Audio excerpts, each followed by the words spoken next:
I was soon to leave the institution. I had received a job offer in the community and was about to move to community services where I would spend the rest of my career. And as I was driving to work this particular evening, it was to be an evening that would have profound effect on my career and certainly on the latter portion of my career. It was a very dark night and it was very cold. I had moved to Ontario from British Columbia where winter was wet and here winter was white, and it was very white and it was very, very cold. And as I pulled into the institution, I looked at it for the first time with different kind of eyes because it was a dark night and it was warm lights that came out through the wards, and I saw people moving behind, and it did seem like an odd kind of home, but I was wrong, and I was proved forever wrong that evening because I walked onto the ward and it was shift change and there was all sorts of things happening and people were communicating what was happening during the day and what was expected to happen during the evening. It was my least favorite of the shift rotations because there was a staff there who frightened me. She was a big brassy bully of a woman and she ruled the ward with fear. She was not in management and I doubt would ever be, but nonetheless she managed that ward. And working with her was very, very difficult because one tiptoed around her mood and one did everything one could just to make sure that she was happy, because if she was happy, then we were happy. And if we were frightened of her, one could only imagine how the people with disabilities on the ward truly felt about her, because I think in many ways she just hated them. Well, it had gone actually fairly quietly, that whole shift, and people were in bed as they should be. And the way the ward was constructed, because it was a co-ed ward, there was two big bedrooms at the back of the ward, the males on one side and the females on the other. I was in the office doing a little bit of paperwork when I heard this incredible scream. So I came out of the office and I came around to see what had happened, and I noticed a woman whose name was Debbie, and she was being pulled along by her hair by this staff who was furious, and there was fury written all over her face and all over her body. And this was Debbie, and Debbie was a woman with a disability that I truly liked. And I liked her because she had this incredible backbone. She hadn't been bowed by institutionalization. She hadn't had the captivity of body take over her mind in any way. She stood toe to toe with us as staff, and she refused to see us as her superiors. She saw us as her equals, and she wasn't a behavior problem in any way. I mean, she didn't throw tantrums or break things or cause all sorts of problems. She was just resolutely our equals. She was just an astonishing person, and needless to say, the staff hated her, or this particular staff hated her. And I didn't know where they were going because the timeout room was in the other direction. They were headed over towards the door, and the door was on the side of the ward, and it was locked, and it was almost always locked. And the door led out only into this little playground, and it was a playground that was fenced off, and if you went out there, you couldn't leave the area because the fence was tall and it was locked. And the door itself was locked, and when they got to the door, the staff unlocked the door and just threw Debbie out. And it was cold. It was really, really cold out there.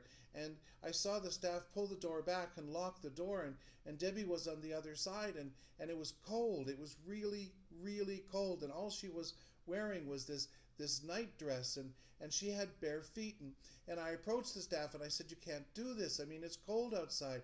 You have to let her back in. And I was told very quickly and very firmly that I needed to just back off because this was none of my business, and that this woman, Debbie, she was going to learn her place.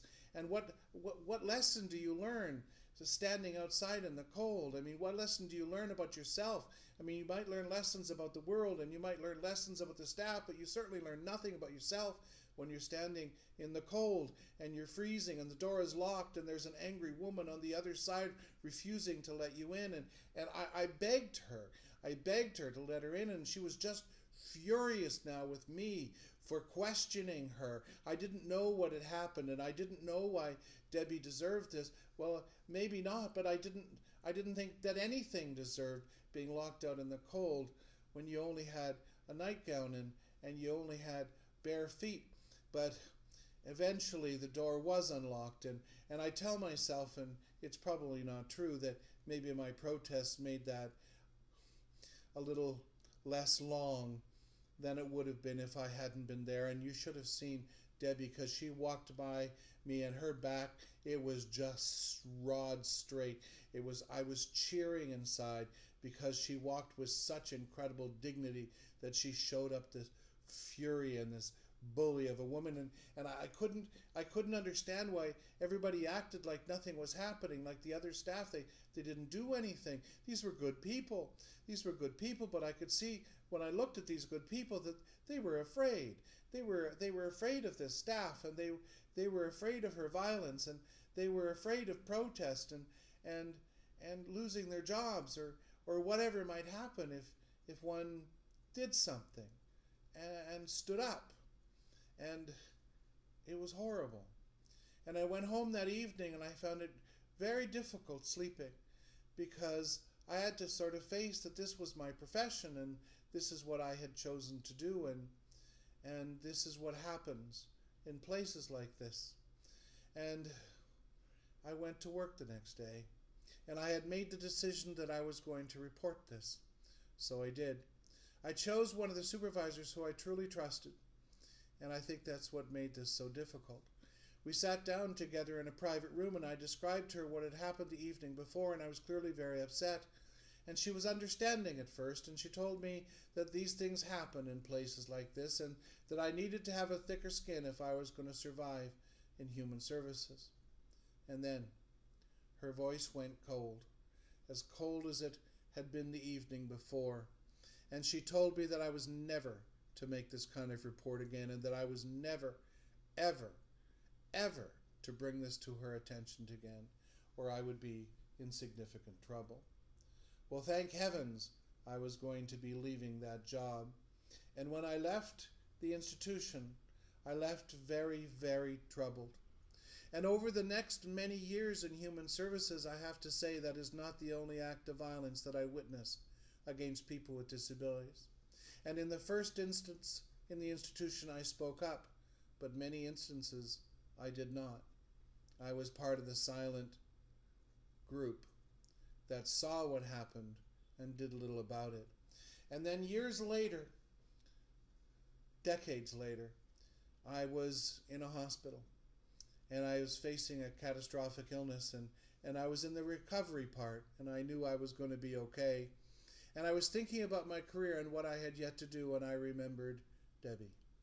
And I remembered the debt that I owed to her for not somehow making that whole thing better, or being more firmly on her side. And all the other people with disabilities that I had let down over the course of the years because of silence or inaction or simply turning away. And I just didn't want to do that anymore. And I decided that what I wanted to do was really look at the issues that made people with disabilities vulnerable in human services. The fact that staff have absolutely almost unchecked power in their relationship to people with disabilities, and that good staff feel disempowered and feel somehow that their voices are going to lead to them being in trouble, that they will be abused by the system if they raise the issue of abuse to the system. And then the fact that the system itself is loath to change, that the system itself would rather have abuse occur within it than to deal publicly with abuse. So for this to happen to people who are in care, it's a tragedy. But for change not to happen is a willful decision. So I decided that what I wanted to do was spend the rest of my career dealing with these as an issue. And that's what I've been dealing with for the last 3 years.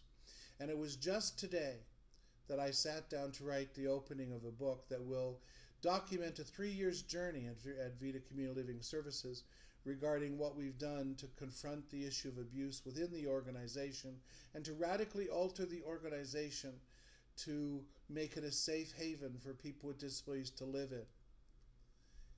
And I'm proud of that work. And I'm proud of what I'm about to document. And I'm proud of the fact that there were people who were willing to take a chance to make these changes. So thus began the writing today.